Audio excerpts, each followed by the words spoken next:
Hi hello ಎಲ್ಲರಿಗೂ ನಮಸ್ಕಾರ. ನಳಿನ hub ಚಾನಲ್ಗೆ ಸ್ವಾಗತ. ಬನ್ನಿ ಫ್ರೆಂಡ್ಸ್, ಇವತ್ತು ಕೂಡ ನಿಮ್ಮೊಂದಿಗೆ ಒಂದು ವಿಷಯದ ಬಗ್ಗೆ ಮಾತಾಡ್ತಾ ಇದ್ದೀನಿ. ವಿಷಯ ಏನಂದರೆ, ನಾವು ನಮ್ಮ ಜೀವನದಲ್ಲಿ ಖುಷಿಯಾಗಿರಬೇಕಾದ್ರೆ ಎಂಥವ್ರ ಜೊತೆ ಇರಬೇಕು, ಯಾವ ರೀತಿಯಾಗಿ ಇರಬೇಕು, ಅವರನ್ನು ಯಾವ ರೀತಿಯಾಗಿ ಅವಾಯ್ಡ್ ಮಾಡಿಕೊಂಡು ಎಲ್ಲರ ಜೊತೆ ಯಾವ ರೀತಿಯಾಗಿ ಇರಬೇಕು ಅನ್ನೋದನ್ನು ಇವತ್ತಿನ ವಿಡಿಯೋದಲ್ಲಿ ನೋಡೋಣ. ಬನ್ನಿ ಸ್ಟಾರ್ಟ್ ಮಾಡೋಣ. ನಾನು ನಿಮ್ಗೊಂದು ಪ್ರಶ್ನೆ ಕೇಳ್ತೀನಿ ಫ್ರೆಂಡ್ಸ್.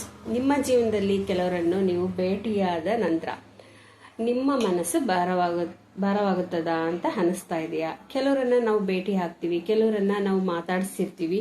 ಅವಾಗ ಅವರಿಂದ ನಮ್ಗೆ ಏನಾದರೂ ಮನ್ಸು ಭಾರವಾಗುತ್ತಾ, ಮನ್ಸು ನೋವಾಗುತ್ತಾ ಅಂತ ನಿಮ್ಗೆ ಏನಾದರೂ ಅನಿಸ್ತಾ ಇರ್ತತಾ? ಕೆಲವ್ರ ಜೊತೆ ನಾವು 5 ನಿಮಿಷ ಮಾತನಾಡಿದ್ರು ಇಡೀ ದಿನ ನೆಮ್ಮದಿ ಜೀವನ ಕಳೀತಾ ಇರ್ತೀವಿ ಅಲ್ವಾ? ಕೆಲವ್ರ ಜೊತೆ 5 ನಿಮಿಷ ಮಾತಾಡಿದ್ರು ನೆಮ್ಮದಿ ಇಲ್ಲದ ಜೀವನ ಕಳೀತಿದ್ದೀರಾ? ಹಾಗಿದ್ರೆ ಸಮಸ್ಯೆ ನಿಮ್ಮಲ್ಲೇ ಇದೆ ಅಲ್ವಾ? ನಮ್ಮ ಜೀವನದಲ್ಲಿ ಎಲ್ಲರನ್ನು ಜೊತೆಯಲ್ಲೇ ಇಟ್ಟುಕೊಳ್ಳೋದು ಒಳ್ಳೆತನ, ಅದಕ್ಕೆ ನಾವು ಒಪ್ಕೊಳ್ಳೋಣ. ಆದರೆ wrong people can destroy your peace. ಅಂದ್ರೆ ಕೆಲವು ರಾಂಗ್ ಪೀಪಲ್ ಇರ್ತಾರಲ್ಲ, ಟಾಕ್ಸಿಕ್ ಪೀಪಲ್, ಅವ್ರನ್ನ ನಮ್ಮ ಜೊತೆಯಲ್ಲಿ ಇಟ್ಕೊಂಡ್ರೆ, ಅವರು ನಮ್ಮ ಜೊತೆ ಇರಬೇಕು, ಬಟ್ ಇಟ್ಕೊಂಡ್ರೆ ಅವ್ರ ಮಾತುಗಳನ್ನ ಕೇಳಿದ್ರೆ ಅವರಿಂದ ನಾವೇನು ಕೆಲವು ನಮ್ಮ ಖುಷಿಯನ್ನ ಅವರು ಕಸ್ಕೊಳ್ತಾ ಇರ್ತಾರೆ. ಇವತ್ತು ನಿಮ್ಮ ನೀವು ಜೀವನದಲ್ಲಿ ಖುಷಿಯಾಗಿರ್ಬೇಕಂದ್ರೆ ಯಾವ ರೀತಿಯ ಜನರಿಂದ ದೂರ ಇರಬೇಕು ಎಂಬುದನ್ನು ತಿಳ್ಕೊಳ್ಳೋಣ ಬನ್ನಿ. ಇವತ್ತು ಯಾವಾಗಲೂ ನೆಗೆಟಿವ್ ಮಾತನಾಡುವವರು, ಅವ್ರ ಜೊತೆ ನಾವು ಆದಷ್ಟು ಕಡಿಮೆ ಇರಬೇಕು, ಜೊತೆಯಲ್ಲಿ ಇರಬೇಕು. ಕೆಲವರು ಎಲ್ಲದರಲ್ಲೂ ಸಮಸ್ಯೆ ಕಾಣ್ತದೆ. ಕೆಲವ್ರು ಏನ್ ಮಾಡ್ತಾ ಇರ್ತಾರೆ, ಯಾವಾಗ ನೋಡಿದ್ರು ಸಮಸ್ಯೆನೇ ತಂದಿಟ್ಬಿಡ್ತಾರೆ, ನೆಗೆಟಿವ್ ಆಗಿ ನಮ್ಮ ಬಗ್ಗೆ ಮಾತಾಡ್ತಾ ಇರ್ತಾರೆ. ನಾವೇನಾದ್ರೂ ಒಂದು ಹೇಳ್ಕೊಂಡಾಗ ಅದು ಹಾಗಲ್ಲ, ಅದನ್ನ ನೀನ್ ಮಾಡ್ಲಾರೆ, ನಿನ್ ಜೀವನ ತುಂಬಾ ಕಷ್ಟ, ಇಂತಹ ಮಾತುಗಳನ್ನು ಪ್ರತಿದಿನ ಕೇಳ್ತಾ ಇದ್ರೆ ನಮ್ಮ ಸಬ್ಕಾನ್ಸಿಯಸ್ ಮೈಂಡ್ ಕೂಡ ಅದನ್ನೇ ನಂಬಲು ಶುರು ಮಾಡ್ತದೆ. Negative words became negative belief. Remember one ಮಾತು, ಪ್ರೊಟೆಕ್ಟ್ ಯುವರ್ ಮೈಂಡ್. ನಮ್ಮ ಮೈಂಡ್ ಅನ್ನು ನಾವು ಯಾವತ್ತು ಪ್ರೊಟೆಕ್ಟ್ ಮಾಡ್ಕೋಬೇಕು. ನೆಗೆಟಿವ್ ಥಾಟ್ಸ್ಗಳನ್ನ ಯಾರು ಮಾತಾಡ್ತಾರೋ ಅವುಗಳನ್ನೆಲ್ಲ ತುಂಬ್ಕೋಬಾರ್ದು. ಯಾರು ಪಾಸಿಟಿವ್ ಮಾತಾಡ್ತಾರೋ ಅವ್ರ ಜೊತೆ ನಾವು ಹೆಚ್ಚು ಹೊತ್ತು ಕಾಲ ಕಳಿಬೇಕಾಗುತ್ತದೆ. ನಿಮ್ಮ ಕನಸುಗಳನ್ನು ಹಾಸ್ಯ ಮಾಡುವವರು. ನಾವು ಒಬ್ಬೊಬ್ಬರ ಹತ್ರ ನಮ್ದು ಕನಸಿದೆ, ನಾನು ಹಿಂಗೆ ಮಾಡ್ಬೇಕಂತ ಅನ್ಕೊಂಡಿದ್ದೀನಿ, ಹೇಗೆ ಮಾಡೋದು, ಈ ತರ ನಾನು ಏನೋ ಒಂದು ಬಿಸ್ನೆಸ್ ಮಾಡ್ತಾ ಇದ್ದೀನಿ, ಏನೋ ಒಂದು ವರ್ಕ್ ಮಾಡ್ಬೇಕಂತ ಅನ್ಕೊಂಡಿದ್ದೀನಿ ಅಂತ ಹೇಳಿದಾಗ, ನೀವೇನಾದ್ರೂ ಹೊಸ ಕೆಲಸ ಮಾಡಲು ಹೊರಟ್ರೆ ನಿಮ್ಮಿಂದ ಇದಾಗಲ್ಲ ಬಿಡಿ, ಇದು ನಿನ್ನ ಮಟ್ಟದ ಕೆಲಸ ಅಲ್ಲ, ನಿನ್ನ ಕೈಲಿ ಸಾಧ್ಯನೇ ಇಲ್ಲ, ನಿನ್ಗೆ ವರ್ಕ್ ಆಗಲ್ಲ, ನಿನ್ಗೆ ಅಷ್ಟೊಂದು ಶಕ್ತಿ ಇಲ್ಲ, ಈ ರೀತಿಯಾಗಿ ಮಾತಾಡ್ತಾ ಇರ್ತಾರೆ ಎಂದು ಹೇಳುವವರ ಜೊತೆ ನೀವು ಇರ್ತೀರಲ್ವಾ? ಆದ್ರೆ ಅವ್ರಿಗೆ ನಿಮ್ಮ ಕನಸುಗಳು ಕಾಣೋದಿಲ್ಲ. ಅವ್ರಿಗೆ ನಮ್ಮ ಕನಸುಗಳು ಕಾಣ್ತತಾ, ನಮ್ದು ಒಂದು ಆಸೆಗಳು ಕಾಣ್ತತಾ? ಇಲ್ಲ. ಅವರಿಗೆ ಆವಾಗ ನಿಮ್ಮ ಭಯವನ್ನೇ ಅವರು ಕಾಣಿಸ್ತಾ ಇರ್ತದೆ. ನಾವು ಭಯದಿಂದ ಅವ್ರಿಗೆ ಹೇಳ್ತಾ ಇದ್ರೆ ಅವರಿಗೆ ನಮ್ಮ ಭಯನೇ ಮಾತ್ರ ಕಾಣ್ತಾ ಇರ್ತದೆ. ಅದಕ್ಕೆ ನಾವು ಹೇಳ್ಬೇಕಾದಾಗ ನಮ್ಮ ಕನಸುಗಳನ್ನು, ನಮ್ಮ ಏನಾದರೂ ಪ್ಲಾನ್ ಇಟ್ಕೊಂಡಿರ್ತೀವಿ, ಆ ಪ್ಲಾನ್ಗಳನ್ನ ನಾವು ನೆಗೆಟಿವ್ ಮಾತಾಡೋರ ಜೊತೆ, ಈ ಟಾಕ್ಸಿಕ್ ಪೀಪಲ್ ಇರ್ತಾರಲ್ಲ ಅವ್ರ ಜೊತೆ ಯಾವತ್ತೂ ಶೇರ್ ಮಾಡ್ಕೊಳ್ಬಾರ್ದು. ಯಾವಾಗಲೂ ಕಂಪೇರ್ ಮಾಡುವವರು ಕೆಲವರು ಇರ್ತಾರೆ ನಮ್ಮ ಸಮಾಜದಲ್ಲಿ. ನಮ್ಮ ಅಕ್ಕಪಕ್ಕದವರು, ನೆರೆಯವರೆಲ್ಲ ಇರ್ತಾರೆ. ಅವರು ತುಂಬಾನೇ ಕಂಪೇರ್ ಮಾಡ್ತಾ ಇದ್ದಾರೆ. ಅಯ್ಯೋ ಅವ್ರು ನೋಡಿ ಹೇಗಿದ್ದಾರೆ, ಅವನಷ್ಟು ಹೇಗೆ ಸಂಪಾದನೆ ಮಾಡ್ತಿಲ್ಲ, ಅವ್ರ ಬಿಸ್ನೆಸ್ ಅಷ್ಟು ಸರಿ ಇಲ್ಲ, ಅವ್ರ ಹತ್ರ ಅಷ್ಟು ದುಡ್ಡಿಲ್ಲ, ಹಾಗೆ ಹೀಗೆ ಅಂತ ಕಂಪೇರ್ ಮಾಡ್ತಾ ಇರ್ತಾರೆ. ಬೇರೆಯವ್ರ ಜೊತೆ ಕಂಪೇರ್ ಮಾಡ್ತಾ ಇರ್ತಾರೆ. ಅವ್ರ ಕಂಪ್ಯಾರಿಸನ್ ಡೆಸ್ಟ್ರಾಯ್ಡ್ ಹ್ಯಾಪಿನೆಸ್ ಅಂತ, ನಮ್ಮ ಒಂದು ಖುಷಿಯನ್ನ, ನಮ್ಮ ಸಂತೋಷವನ್ನೇ ಅವ್ರು ಹಾಳು ಮಾಡ್ತಾ ಇರ್ತಾರೆ. ನಿಮ್ಮ ಪ್ರಯಾಣ ನಿಮ್ದೆ, ನಿಮ್ಮ ಸಮಯ ನಿಮ್ದೆ, ಆ ಸಮಯ, ಆ ಜೀವನ, ಲೈಫು ಎಲ್ಲ ನಿಮ್ದೆ. ಆದ್ರೆ ಬೇರೆಯವ್ರ ಮಾತನ್ನ ಯಾವತ್ತೂ ಕೇಳ್ಬೇಡಿ. ಕಂಪೇರ್ ಮಾಡೋರ ಜೊತೆ ಮಾತ್ರ ಜೊತೆ ಇರಬಾರ್ದು ಅಂತ ನನ್ನ ಅನಿಸಿಕೆ. ಯಾವಾಗ್ಲೂ ಬಳಸಿಕೊಳ್ಳುವವರು ಇರ್ತಾರೆ, ಯಾವಾಗ್ಲೂ ಬಳಸಿಕೊಳ್ಳೋರು. ಕೆಲವರು ನಿಮ್ಮನ್ನ ಅವ್ರ ಕೆಲಸ ಇದ್ದಾಗ ಮಾತ್ರ ಬಳಸ್ಕೊಂಡು ಆಮೇಲೆ ಬರೋದೇ ಇಲ್ಲ. ಒಂದೊಂದ್ಸರಿ ಕೆಲಸ ಇದ್ದಾಗ ಮಾತ್ರ ನಿಮ್ಮಿಂದ ಏನಾದ್ರೂ ಬೆನಿಫಿಟ್ ಆಗ್ಬೇಕನ್ನೋದಾಗ ಮಾತ್ರ ನಿಮ್ಮ ನೆನಪಿಸ್ಕೊಳ್ತಾರೆ. ಆಮೇಲೆ ಕೆಲಸ ಮುಗಿದ ತಕ್ಷಣ ನಿಮ್ಮನ್ನ ಮರ್ತ್ ಬಿಡ್ತಾರೆ. ಅಯ್ಯೋ ಏನಾದ್ರೂ ಒಂದು ಫಂಕ್ಷನ್, ಅಯ್ಯೋ ನೀನ್ ಕರ್ಲೇ ಇಲ್ಲ, ನಾನು ಮರ್ತೇ ಬಿಟ್ಟೆ, ಈಗೆಲ್ಲ ಮಾತಾಡ್ತಾ ಇರ್ತಾರೆ.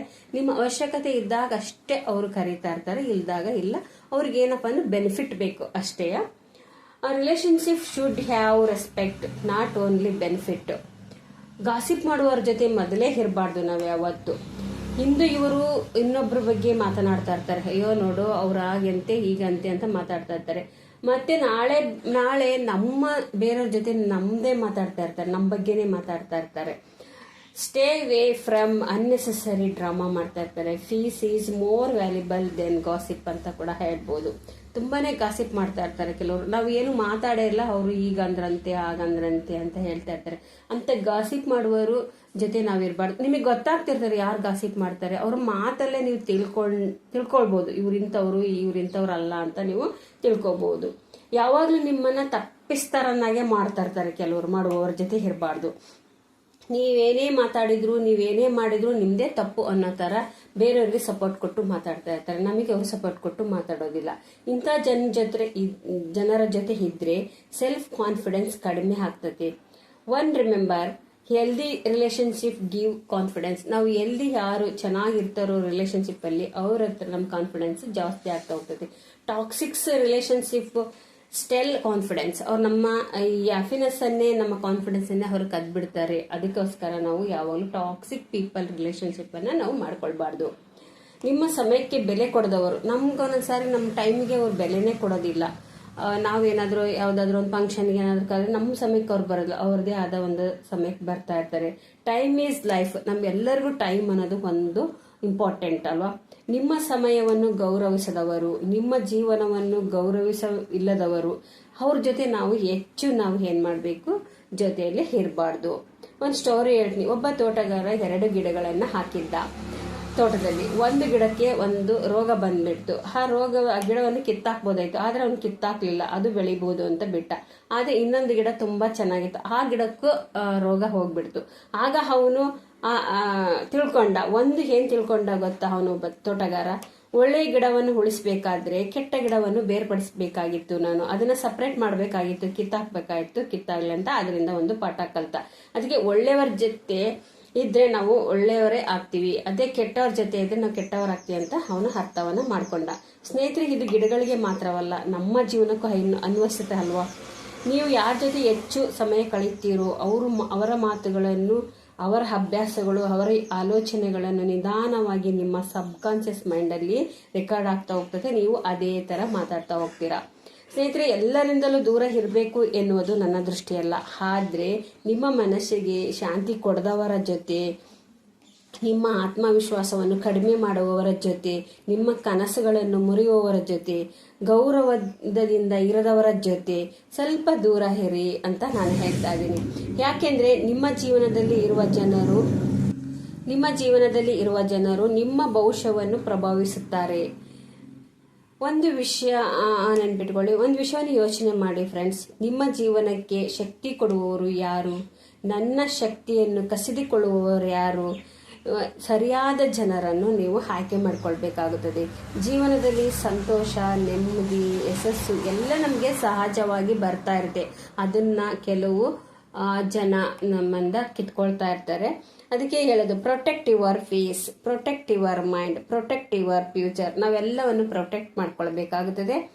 ಈ ವಿಡಿಯೋವನ್ನು ಇಲ್ಲಿಗೆ ಮುಗಿಸ್ತಾ ಇದ್ದೀನಿ. ನಿಮ್ಗೆ ಈ ವಿಡಿಯೋ ಕನೆಕ್ಟ್ ಆಯ್ತು ಅಂತಂದ್ರೆ ಅದಕ್ಕೆ ಕೆಲವು ಜನರಿಂದ ನಾವು ದೂರ ಇರಬೇಕಾಗುತ್ತದೆ. ನೀವು ಕೂಡ ಇಂಥವರ ಜೊತೆ ನೀವು ಎಂದಿಗೂ ಖುಷಿಯಾಗಿರುವುದಿಲ್ಲ ಅಂತ ಹೇಳ್ತಾ ಈ ವಿಡಿಯೋವನ್ನು ಇಲ್ಲಿಗೆ ಮುಗಿಸ್ತಾ ಇದ್ದೀನಿ. Thank you.